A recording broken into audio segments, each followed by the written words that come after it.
Hello and welcome to the Adulting 101 video series. This is a quick version video. That means I'm going to keep the video to 15 minutes or less, but for you, it's going to be more interactive than that. Hopefully you have the notes that go along with this presentation. I'm going to encourage you to pause after each slide to take time to write down your thoughts. And if you're doing this with a group, maybe you're at home with your family or you're at school with a class, there will be discussion prompts in the lower left like this that you can discuss while you're paused, like, what's your purpose in learning about this subject today? Well, our subject today is friendships. This is part of the social and emotional skills collection, and we have 3 essential questions today. As an adult, how do I make friendships? How do I keep friendships? And how do I repair friendships? All right, I'm actually going to start with you pausing for a few minutes. Before we start, I want you to pause for about 2 minutes and think about your closest friend or friends right now and answer these 4 questions. How did you start that friendship? What do you do to sustain that friendship? What do you do to repair it if there's a concern? And how long do you expect that friendship to last? So go ahead and pause until you're ready. All right, big idea. Whether we like it or not, making friends is a lifelong skill that requires practice and intentional work. It is not easy, but it happens consistently throughout your whole life. Studies show that most friendships only last about 7 years. At the very least, every time we graduate, move, start dating someone new, or get a new job, we have to start that process over as we meet new people. So today we're going to unpack strategies for making friendships, keeping friendships, and repairing friendships in adulthood. Sound good? Let's start with making friendships. One of the most common ways to make friends is through common interests. Probably as a child, I'm guessing that's how you did a lot of them. You might have met somebody on an athletic team or at a camp or in a musical group or in a class, and you found out, oh, we both like this activity, and so that's how you started hanging out. That can happen as an adult as well. You just might have to work harder to find them. You can start by sharing your interests at work and in your neighborhood and just seeing if anyone else has the same ones. It might feel safer to look online. There's a website called meetup.com where you can specifically meet up with people who have the same interests as you. And it can be real. It could be, I'm into geocaching. Who else does geocaching? I'm into playing card games. Oh, what specific card game? We'll find a group that's just for that. If you belong to a neighborhood group, a place of worship, or a community organization, you can initiate a gathering there and see if like-minded folks show up. If your community has community education, you could find a class that you're interested in taking and see if you meet somebody else there as well. Perhaps more common as an adult is using proximity to meet people. So proximity means looking at the people who are right around you. As a child, you probably played with kids who lived in your neighborhood or went to your school. As an adult, you can connect with people who live in your neighborhood or work with you at your job. One of the mental barriers you might have to overcome, though, is an assumption that your friends will be your same age. As an adult, your friends could be decades older than you or decades younger than you, and that's totally okay. You don't have to just hang out with people who are the same age. You can do a lot to initiate that way. Initiate a grill out at the local park and invite your neighbors. Invite your department over to your house after work. Go to happy hour with your colleagues. Even if you don't think you're really going to eat a lot or drink a lot, you can still go and be around people and see what connections you make.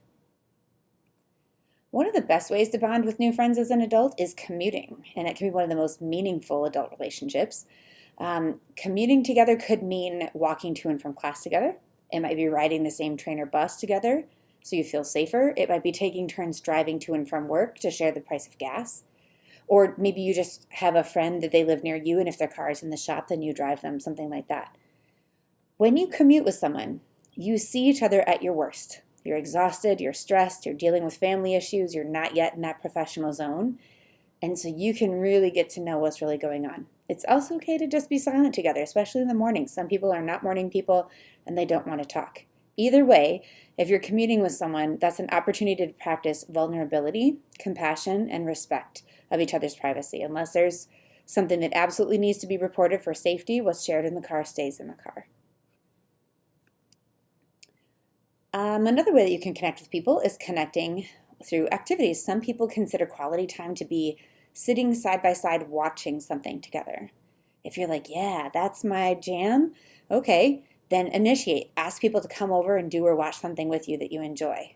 have a viewing party, like the Olympics are about to start next month here. If you like watching the Olympics, why don't you invite some friends over and see if they want to watch it with you? Come up with a viewing, like a bingo game to play while you do it.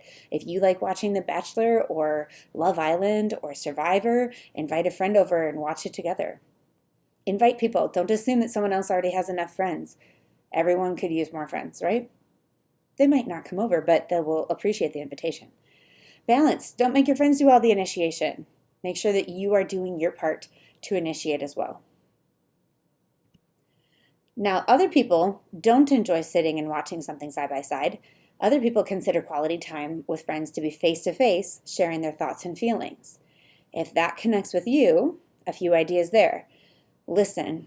If that's the kind of conversation you're having, listen to understand that person's life experience rather than trying to find someone who has the same life experiences as yours.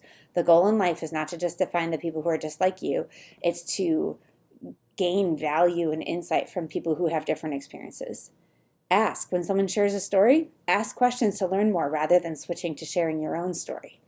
Follow up. If your friend shares something important, ask about it later. And balance. Make sure you're balancing how much you share versus how much you're listening. I'm reminded as we're talking about this that another good way to connect with people is through exercise and meals, because everyone has to eat every day and everyone should be exercising pretty much every day. So if you have someone that you can eat lunch with at your work, or that you go for a walk after work, or that you meet up with at the gym, those can be really consistent friendships that you're touching base once a week or every day, and building those relationships and conversations can go a lot deeper. All right, a few rules of thumb about forming friendships before we move on. Stay up later. You may notice as a kid, have you ever noticed that if you're at a sleepover or at camp, people share a lot more at night than they do in the morning? People don't really open up a lot in the morning, but they do as it gets later. So if you find that your friendships are kind of superficial, try keeping people up later and see what happens. Greet people by name. They say that everyone's favorite word is their own name, so use them. Pronounce people's names correctly. Use the nickname that they actually prefer. Don't tease people and you make up teasing nicknames. Be your friend's stand. Show up to their events. Invite them to show up to yours. And if you need to, remove eye contact. Some people really don't like making eye contact when they're having conversations. So you might find that you have a better conversation if you're sitting side by side, like in a car or watching a game or something like that. Some people feel safer to be vulnerable when they don't have eye contact. All right, this is a good time to pause and have a conversation about thoughts on how to make friends. All right, let's move on to keeping friendships. What are some ways that we can keep friendships? One of the main skills there is affirmation, which means we're encouraging and supporting them. So if your friend has an activity, you show up and you cheer for your friend. If your friend is sick, you show up with soup or cold medicine. If your friend has a health thing, encourage them to take that risk, apply for that new job and go on vacation. In terms of goals, you want to respect and support your friend's goals. So if they're trying to spend less money or they're trying to eat healthy, that you are not the person tempting them to go off of that, but saying, great, if that's your plan, let's go for a walk together instead, because that doesn't cost any money and it's healthy. Confidence. We want to believe in our friends in the times when they don't have the capacity to believe in themselves. So all of that is part of affirming, encouraging, and supporting our friends. Another skill we want to build is validation. A role of a friend is to provide reassurance that their thoughts and feelings are valid. Whether your friend is sharing about school, work, family, friends, or romance, they are entitled to their own thoughts and feelings about what happened. And you can validate that their thoughts and feelings are valid without validating the actions they take or validating what somebody else did to them. You can just say, I understand why you feel that way. That stinks. That's validation. We also want to work on building trust. Friendships are built on a foundation of trust, which is built over time. There are kind of three ideas we want to touch on here. Privacy. Friends need to know that you are going to respect their privacy and that what they say to you stays with you. If you share their stories and secrets, they're not going to keep sharing with you, right? Intention. Our friends need to trust that we want what's best for them. So pranks and jokes can really degrade that and deteriorate trust. And one thought here is to be cognizant of when you might need to do an intervention. Although we respect each other's privacies and we want what's best for them, wanting what's best for them also means we speak up if they're in danger. So if you suspect that your friend is having suicidal thoughts, experiencing abuse, or suffering from addiction, speak up. Don't carry that alone. That is part of wanting what's best for them as well. Another skill for maintaining friendships is vulnerability. Vulnerability needs to be balanced and shared. So if you want others to be open with you, you have to be open with them. If you act like you're always fine, people will think you're fine, so they won't reach out because you never need anything. Then again, if you're always dominating the conversation with your own drama, maybe that relationship feels more like they're counseling you rather than being in a balanced friendship. So you want to make sure that you are sharing, but also that you are allowing other people to share and keeping some balance in that. We also want to practice empathy, which is a sincere concern for another person's experience. So as you engage with other people, practice active listening. If someone's telling you a story, instead of saying, oh, that reminds me of something that happened to me, challenge yourself to actually listen to their story and ask more about it and learn more. If someone's sharing with you, wait for them to give a big exhale.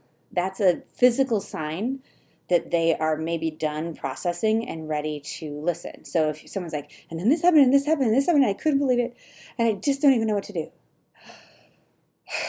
When you hear that, excuse me, that exhale means my brain has released, and I'm probably truly done and ready to actually have a conversation about this.